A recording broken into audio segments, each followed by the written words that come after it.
ST జాబితా నుండి లంబాడాలను తొలగించేందుకు కాంగ్రెస్ పార్టీ కుట్రలు చేస్తుందని మాజీ మంత్రి సత్యవతి రాథోడ్ ఆరోపించారు. మహబూబాబాద్ జిల్లా కేంద్రంలోని తన నివాసంలో ఏర్పాటు చేసిన సమావేశంలో ఆమె కీలక వ్యాఖ్యలు చేశారు. సోయం బాబురావు, ఎమ్మెల్యే తెల్లం వెంకట్రావులు లంబాడాలను ఎస్టీ జాబితా నుంచి తొలగించే కుట్రలకు పాల్పడుతూ సుప్రీంకోర్టులో పిటిషన్ దాఖలు చేశారని మండిపడ్డారు. రైతులకు యూరియా సరఫరా చేయడంలో కేంద్ర రాష్ట్ర ప్రభుత్వాలు విఫలమయ్యాయని విమర్శించారు. బీఆర్ఎస్ 10 ఏళ్ల పాలనలో యూరియా కొరత రాలేదని ఆమె స్పష్టం చేశారు. పంచాయతీలు కావాలి, మా రాజ్యం కావాలని కొట్లాడితే తండాలు గ్రామ పంచాయతీలు ఇచ్చిన గొప్ప నాయకుడు కేసీఆర్. వాళ్ళకి సిగ్గుండాలి. పార్టీకి రాజీనామా చేసిన ఎమ్మెల్యేల గుండెల్లో రైళ్లు పరిగెడుతున్నాయి.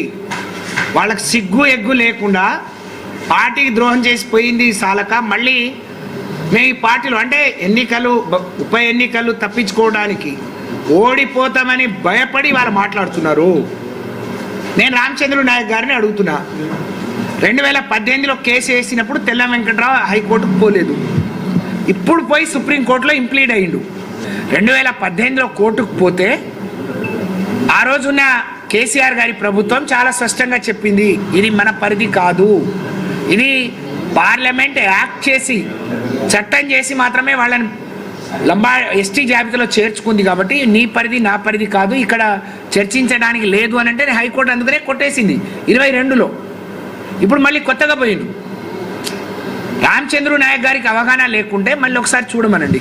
ఇదే తెల్ల వెంకట్రావు గెలిచిన తెల్లారే రేవంత్ రెడ్డి గారి దగ్గర కండువా కప్పుకున్నాడు. ఇదే పొంగులేటి శ్రీనివాస్ రెడ్డి గారు, ఇదే రేవంత్ రెడ్డి గారు ఆయన కండువా కప్పిండు. మా దగ్గర ఆధారాలు ఉన్నాయి. మేము హైకోర్టుకు పోయినాం,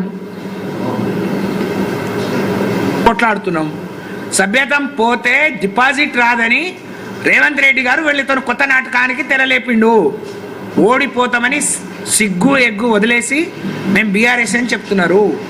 నేను అడుగుతా ఉన్న తెల్ల వెంకట్రావును, తెల్లారి వచ్చి బీఆర్ఎస్ పార్టీ కండ వేసుకొని పార్టీ ఆఫీస్కు రా, అప్పుడు నువ్వు ఏ పార్టీ మేము చెప్తాం, నువ్వు నిజంగా బీఆర్ఎస్ అని మేము చెప్తాం.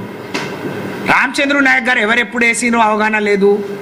అసలు ఈ రిజర్వేషన్ లంబాడీలను ఎట్లా చేర్చుకున్నారో కూడా అవగాహన లేదని నేను అనుకుంటున్నా.